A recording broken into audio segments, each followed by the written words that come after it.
Hey, what's up, everybody? V Club here, otherwise known as the Villain Club. I know because I speak about what people are thinking, but they just don't want to say it or can't say it. So I say it for them. I know that that's what you're thinking, and I know that you agree with me. But anyhow, let's just get started here. All right, we talk about anything and everything, so yeah, lately it's been a little bit more political driven, but I talk about anything and everything. I mean, I did do videos on gas prices, Diddy, um, you know, hurricanes, FEMA, shit. I mean, all kinds of stuff. There's a lot of stuff that I covered here. Even morbid curiosity with the Ocean Gate submarine that sunk, things like that. So, without further ado, let's just get to it. All right, so let me get to this part here. All right, so a couple days ago, right after the 60-minute interview of Kamala Harris on 60 Minutes, I think his name was with Bill Whitaker, the interviewer, which, by the way, I thought was a good interview. I thought it was probably one of the harder interviews for Kamala because, all she's had so far has been softball interviews. And so I played the full 60 minutes and commented on it, just based on when she answered the questions. I would give you my thoughts on what she was trying to say, Kamala, that is.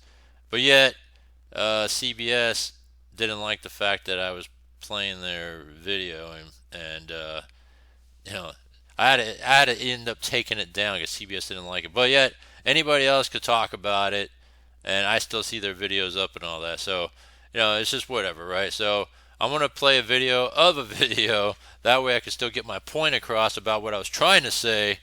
With what Kamala had on that particular interview. So, I'm gonna use Megan Kelly here with credits Megan Kelly because she has her own show on Sirius XM. She used to be part of Fox News, and then there was a little bit of falling out there, so she went on her own. She has her own show now on Sirius, which is a satellite service. And so I'm going to use this 60-minute interview and through her, since she's playing it, and should be good that way. All right, so let's check it out. Zero offerings in terms of what she intends to do about it. And this is, oh yeah, we have it. Let's watch. So this part here has now been put out there after a couple of days. Has been said that this was an edited answer from her original word salad answer to that very question that was asked by Bill Whitaker here, which is, I'm going to pull this back just a few seconds and then you can see what I'm talking about. Over Prime Minister Netanyahu? The work that we do Prime Minister Netanyahu seems to be charting his own course. Does the U.S. have no sway over Prime Minister Netanyahu? So what's come out since is that this was edited to where she had this sort of word salad, kind of tippy-toeing around Netanyahu's, before it led to this answer. It was almost like two different answers, like it was cut and then reshot. Work that we do and then she said this answer instead, or it was kind of weird. But that has been the new controversy since there. Could you do that right now while you're sitting on 60 Minutes? Say something. What is your plan? So it's so incredibly frustrating to listen to her. The longer version of answer one. What can the U.S. do to stop this? Let's start with October 7th. 1,200 people were massacred, 250 hostages taken, including Americans, women brutally raped. That's good she admitted that because some on her side don't. And as I said then, Israel has a right to defend itself. We would. And how it does so matters. This is a jibe at Israel. Far too many innocent Palestinians have been killed. They have. That's true. And that, too, is the fault of Hamas, which she forgot to add. This war has to end. Well, yes, Israel also would like the war to end, but they need to finish off their archenemy that tried to wipe them off the face of the map a year ago. That's what the issue is, which, of course, she doesn't acknowledge. Then Whitaker comes back. We supply Israel with billions of dollars in military aid, but Netanyahu seems to be charting his own course. You heard the tail end of this question. The Biden-Harris administration has pressed him to agree to a ceasefire. He's resisted. Gee, why could that be, Bill? What do you mean? Hello, we know why he's resisted. Their country was attacked on a scale that dwarfs, if you look at population level, even 9/11 here. They want to finish off the group that attacked them before they lay down their weapons. Okay, whatever. He's resisted. You urged him not to go into Lebanon. He went in anyway. Does the U.S. have no sway over Prime Minister Netanyahu? Again, so what I'm getting at here is this is a leftist framing of the issue. It's a Palestinian-like framing of the issue. Like Netanyahu is this rogue agent who won't listen to a Biden-Harris administration that really is worried about winning Michigan. That's them. That's what. Yeah, so throughout all that, my thought is that let Israel finish their business, So if they got to do what they got to do, it's the same thing. So you're saying that if we get attacked and we're relentless on finding whoever it is, and then some other country intervenes and says, "Hey, we need you a ceasefire. We want you to ceasefire because it's just too much. You're hurting so and so's country there."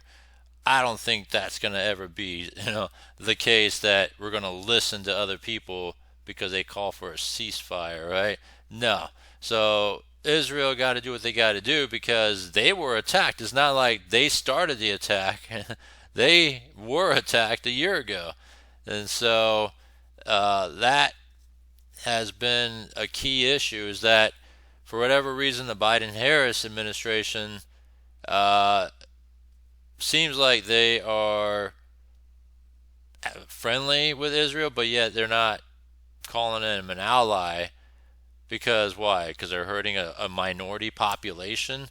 It's almost like in California where we can't build shit or expand shit in California because of some endangered species, some frog or some bug or something. Oh, we can't build on that land because of this frog. It's like, get the fuck out of here. It's shit like that. Why, Democrats are the problem with so many things, whether it's in the state, in the country, in the world, right?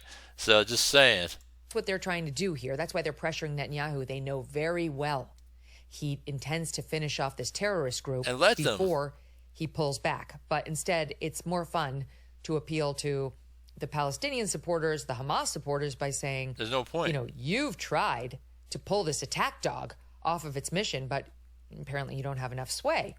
She answers, the work that we do diplomatically with the leadership of Israel is an ongoing pursuit around making clear our principles. Huh? What? Do you have sway or don't you? Is this a long-worded way of saying we do diplomatic work with Netanyahu? You can't have your cake and eat it too. And it's an ongoing pursuit where we make clear our principles. Okay, I got hair in my mouth, sorry. Lip gloss plus hair. Not a good combo. Okay, Bill Whitaker follows up. But it seems that Prime Minister Netanyahu is not listening. Okay. She comes back. We're not going to stop pursuing what is necessary for the United States to be clear about where we stand on the need for this war to end. What? You see, she says nothing. The war needs to end because we need to win Michigan, and Michigan voters would like the war to end. But the reality is, it appears that the Arab voters in Michigan think Trump has a greater likelihood of ending the war because the polls just showed they're split right down the middle, whereas you would have expected them to favor Harris-Biden. They're split right down the middle. And Trump was asked about this issue on Hugh Hewitt's show yesterday. Why do you think that is? And Trump said, I think it's because they know I'll end the war. I'll end it. Okay. Yeah, and Trump is about just letting Israel conduct and finish their business, and then that'll all be over, just like that.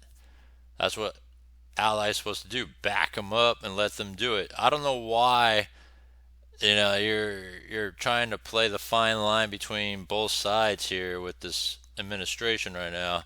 That's why they suck, and that's why things are going on that shouldn't be. And I just don't see why everybody is supportive of that.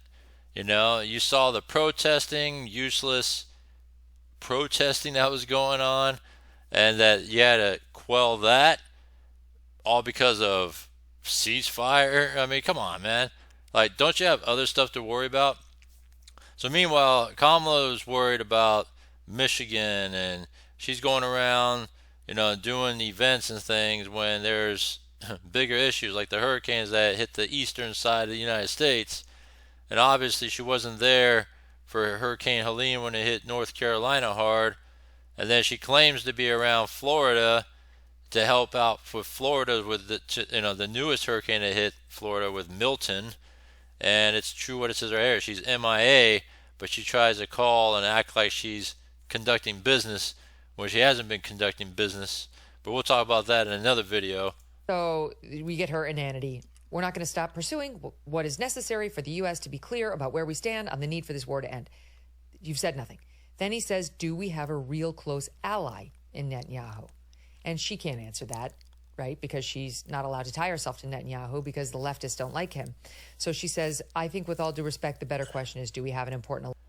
Thing about that, though, we have an ally in the Middle East, which is really hard to do because there's so much fundamentalist and terrorism in the Middle East. And to have an ally such as Israel, and not just that, but we're talking about nuclear-powered ally. I mean, what's so wrong about it, Plus, we have American hostages currently as we speak that, is in the middle of this, and that we're trying to get them out. But they've been so slow about trying to get these American hostages out. Don't know what the problem is. Let Israel finish the business. We'll get the hostages back, and it's a win-win for everybody to end the war and all that stuff. Alliance between the American people and the Israeli people? The answer to that is yes. Again, I pointed this out yesterday. We had this question in advance. She won't even say that Israel's an ally. All she can say is the people. Well, you know what's also true? Like, the Russian people love us. They do. I've seen it for myself. And a lot of Americans have sympathies for the Russian people, who are good, lovely people. That doesn't necessarily mean that we're allies with Russia. So there is... Just saying that we're allied with the people of Israel doesn't really answer the question that he was getting at, and there's a reason she's trying so desperately to dodge it. Then we switch gears back to America. All right, and he gets into the American economy.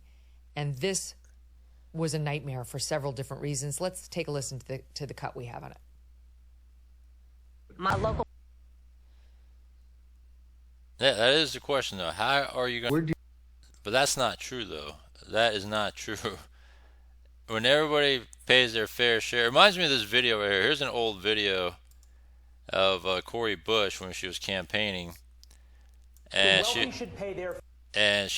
was campaigning on the wealthy should pay their fair share, right? But she's a dummy, and that's why she got voted out.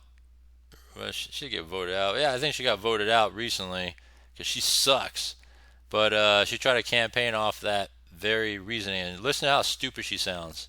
The wealthy should pay their fair share. Yes, wealthy should pay their fair share. What is a fair share? What percentage? So you're saying that you're saying that they're paying their fair share is what you're saying? No, I'm asking what percentage is a fair share? Their fair share, the same, if a third of my money is going to taxes, then I think a third of their money should be going to taxes. It does. Well, it does. I'm trying to understand because you realize the effective tax rate on the poor is less than it is on the rich, right? Okay, so first of all, I'm not the poor.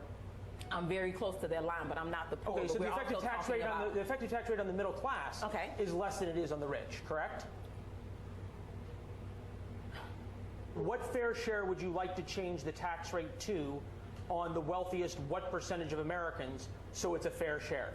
So let's say the wealthy 1% could pay, let's say if they paid, let's just give them 45%. All right, we said this. So how stupid does that sound? You know what I'm saying? Like, like you're trying to put it all on the wealthy 1%. So That would be a lot of Hollywood celebrities and wealthy business people. I mean, but they make up. I think there was a stat put out there that number of millionaires or billionaires, that whatever that number is a small number to the extent of the U.S. population. When you really look at it, it's 300. I think they say it's like 300 million in the U.S. Right, if I got that correct, and that wealthy population is just a small minority of that, tiny number of that. When you look at the number of millionaires in the world, or the 1%, especially in the United States, it's a small number. That how they end up going to be paying, the overall government to keep it running business, right? Because it takes billions daily to run the government. And I think they said that if you were to just take that chunk from that 1%, I think the government could be running for like a week, and that's it. So to say that you do that and then not so much on everybody else, it's it's stupid, pretty much. It's asinine. And so basically everybody is paying their fair share, and when you really deep down think about it, because if we're paying 20%, well, even that wealthy 1% is paying 20% of whatever it is they're paying. Because 20% of 1,000, say like from me, is still going to be at 20% from 1,000,000 coming from them. So everybody is paying their fair share. I mean, what's there to think about here? Just saying. Dealing with the real world here. How are you going to get this through Congress? When you talk quietly with a lot of folks in Congress. She's talking quietly to herself because Congress isn't listening, and Bill Whitaker even alluded to that it's not even on their radar to even consider this. They know exactly what I'm talking about. Oh, they didn't play that part. But when you think about it, though, that it's not even on Congress' radar to even consider, paying for this whole thing that she's trying to put out there when it comes to all the, handouts and all these things that she thinks is going to revive the economy. By the way, if she says that she wouldn't change a thing about the Joe Biden administration, that means that, because she is a part of the Joe Biden administration, right? They call it the Biden-Harris. Well, then that means that the status quo is what she is fine with, and status quo is bad. But if they're talking about turning a new page, doing all this shit, that means that's a change from the current administration. They keep on saying, oh, they're about change, but if she says she wouldn't change a thing about what Joe Biden has done, well, then that sends a confusing message, because that means she's supportive of what Joe Biden's done. The anarchy, the wars, the inflation, everything that's gone on, it's been so bad that it doesn't make any sense to say that I wouldn't change a thing of the Joe Biden administration. No, they don't. No one does. Literally nobody knows what you're talking about. We've tried. We've tried harder than anyone on this show. We go through it word by word every time you speak. We're still unclear. All right, let me back up. So he gets into the economy, and he kicks it off in a question you did not hear there, where he says, there are a lot of signs the American economy is doing very well, better than most countries, I think. But the American people don't seem to be feeling it. Groceries are 25% higher, and people are blaming you and Joe Biden for that. Are they wrong? So this is actually a present by Bill Whitaker to Kamala Harris. The economy's doing really well, better than most countries. But some people don't seem to feel it, and it's probably because of those high groceries. That's what our problems are limited to now, high groceries. He knows very well that she has this stupid plan that she all but abandoned because economists on the left and the right came out and said, what the F are you saying? The groceries being high is not a price gouging problem. But that was her very first economic speech. Remember she gave? She got lambasted by the left and the right, and she's stuck to it since then as though this is a real plan. So he gives her the opportunity. Groceries, you know what the answer to this one is, Kamala. Groceries are still up 25%. Oh, let me finish this part. Higher, and some people are blaming you. Are they wrong? This was a gift to her. He absolutely could have done a much harder hitting question on this, and I think missed an opportunity. Murderers Row would have done it, and just wrote down a couple of stats as I was thinking about how would I have gotten after this. Gas prices are $1 higher right now per gallon than they were under Donald Trump. Inflation was up 19% for the first several years of the Biden-Harris administration. Under Donald Trump, it was around 6% for his first 42 months. If you compare the first 42 months for each, 19% under you, 6% under Trump. The stock market right now is producing a return of about 11.5%. Under Trump, it was 16.5%. Electricity costs are up 25% versus where they were under Donald Trump. I have news for you, Bill Whitaker. It isn't just a feeling that people are having. It's actual expenses that they're seeing in their monthly balance sheet, in their monthly checking account, in their panic when they go, yes, to the grocery store, but also to the gas station, when they check their 401ks, and when they have to pay their electric bill at the end of the month. So it's more than just the feels. And when crafting a tough question, you know exactly how to, you don't leave her wiggle room. You throw the numbers at her, and then it's not, are people wrong about their feeling? It's what do you say to people who look at those statistics and say, I was better off under Donald Trump? But just not to be hitting Megyn Kelly hard, which is I wouldn't mind, but just saying.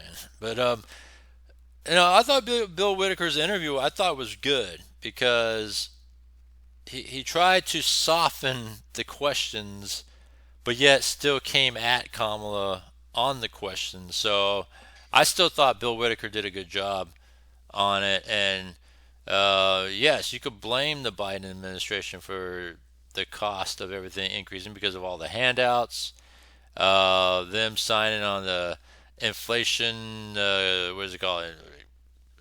Affordability, where she was a tie-breaking vote that kind of kick-started the inflation and why everything is up right now. We're not, we're not controlling gas prices because of the fact that we don't drill our own. We're reliant on other foreign oil and gasoline and all that, when we could very well produce our own, but we keep shutting down refineries all in the sake of the green, New Deal policy, where the Green New Deal bullshit. All right, and we could self-sustain a lot of things, right? Build nuclear plants, allow the refineries to be open, stockpile our strategic reserves, which, by the way, Biden has been, using to help, I guess, with the demands and to bring down the cost of gasoline just a little bit. But he's draining the reserves that we might need one day, and shit like that. So it's so easy to fix these problems, but the Democrats like to be reliant on foreign countries, and they like to push bullshit policies like the Green New Deal and all this other crap. They like giving handouts because they want people to be reliant on the government. That's why they're going to be pushing for bullshit, more handouts, and all this other crap that is up their sleeves, that it's just it's all bad. It's terrible. That's the question. All right, so what does she say? She's like, great. It appears we're both on the same page about how great things are. And she expands. right on, right? She says we now have historic low unemployment in America.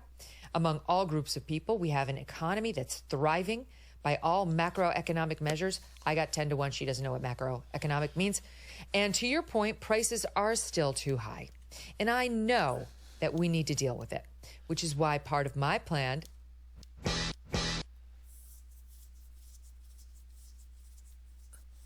It's funny how Kamala You mentioned groceries, Bill. She was like, thank you. Part of my plan is what we must do to bring down the price of. Yeah, and she keeps on talking about price caps and price gouging and all that other crap. And, they say that history repeats itself over and over and over, right? Whether it was ancient times to times of like the 70s, even in Russia more recently. If you like bread lines and long lines because of price caps, then that's what's going to be happening if you vote for Kamala, because she wants to have those sort of issues ongoing and not solve issues. When Nixon did it for gas and all that in the 70s, it only lasted 90 days, and that was that. And based on footage and all that stuff that I've seen, I was like, damn, it was bad. All right, everybody talked about it was bad. And even when Russia did that to their own groceries, it was bad. But that's socialism for you right there. Groceries. So now they make an edit, and Bill jumps in just to summarize it. Harris says she'll press Congress to pass a federal ban on price gouging for food and groceries, but details are yet to be defined.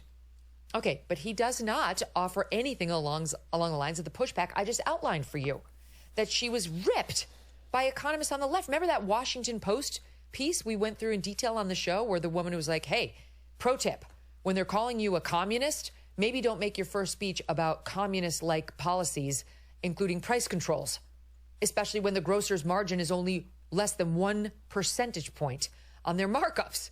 What exactly is Kamala Harris and Congress going to do to pull back on that huge margin to change things for you at the grocery store? Nothing. There's nothing they can do. Inflation caused the high prices. Her out-of-control spending caused the high prices. And that's the unsaid gorilla between the two of them. Not raised by Bill Whitaker. So, good stuff. And then I just wanted to get to the question, the footage of when Kamala is asked if she owns a gun. I thought it was pretty funny. Let me see if that was put there.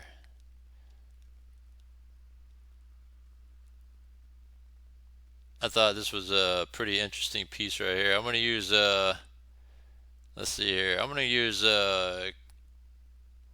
Colleen Noir here. So Kamala recently did a 60-minute interview. And fair use, baby, fair use, all right? Credit to, call fair use, all right? Thank you, sir. So, what's funny about that is just based on the response and me being a gun owner myself, and if you know any gun owners, people don't just say, I own a Glock, right? You can ask any gun owner, it doesn't matter if it's a different brand name, all right? You don't just say the gun company, right? I own a Springfield. Okay, you know what I mean? Like, I own a Beretta. Like, come on, man. Like, you gotta give me more than that, right? There's a way to answer the question, right? You usually answer with the make and the model every time, right? That's just how it is, right? So, for example, I own 3 Glocks, right? Glock 19, Glock 17, and Glock 43, right? And so, maybe I'll get asked, hey, well, what gun do you carry on you, right, for off-duty carry? I said, I always carry my full-size, baby, Glock 17, because that's how you answer the question. So to say I own a Glock, she don't own a gun, because a real gun owner would say the make and the model, all right? Ask any gun owners. She's full of shit. I don't think she's ever fired a gun, but Maybe if she did, she fired it with friends at a range one time or two, whatever. If she ever did. But I got a feeling she's never even fired a gun, let alone carry a gun on her person, even though she says she's in law enforcement or whatever, even though she really wasn't technically. I mean, DA, I mean, that's about the closest she could get to that. But nah, I don't think she owns a gun. I just wanted to play that part because I think she's full of shit on that one. But yeah, so that was part of the Bill Whitaker interview with 60 Minutes on that. Um, but it's just funny though because now, words come out that the 60 Minutes, of course, the TV show has to make edits, right, for commercials and for time constraints on the segments for their show, such as 60 Minutes, but they edited her, what is said right there, her incoherentness, right? They edited her word salad to make it look like she answered it straight up, boom, just like that, is what's come out. But then when you listen to the unedited, which I'm not going to play it, but let's see here. But it's being said that that's what she did, or that's what they did with her word salad response. There it goes right here. Little clip here. You know what? I'll play Sky News Australia. Why not? Here is ABC deliberately and deceptively editing a clip that turns Kamala Harris from weak and incoherent to strong and decisive. Watch the original clip that they posted that was widely mocked, followed by the version that went to air on Monday night. See if you can spot the not-so-subtle difference. It seems that Prime Minister Netanyahu is not listening.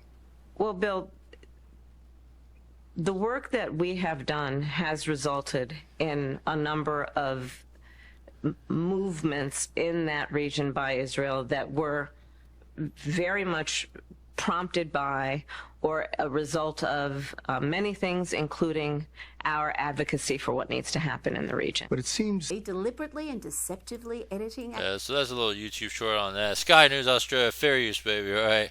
But yeah, so you see how that's been changed or being deceptive there. So anyhow, I just wanted to share that with you guys and share with you my thoughts on the 60 Minutes. I liked the interview. It's probably one of the best ones to go after Kamala so far. We just need to hit her harder, all right, and to finally get some answers out of her because she's not really answering questions still. She's still tiptoeing and word salad and all this other bullshit responses of whatever it is that she always says. It's just stupid. To me, she's incompetent. I don't know. That's just me. But it's obvious. It's very, very obvious. She's very scripted, sticks to the same script every time.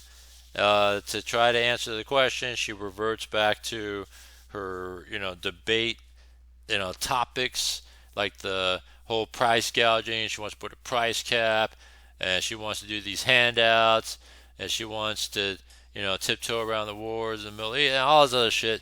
Anyhow, I just want to give you my thoughts. Share with me your thoughts. I'll take any feedback, baby.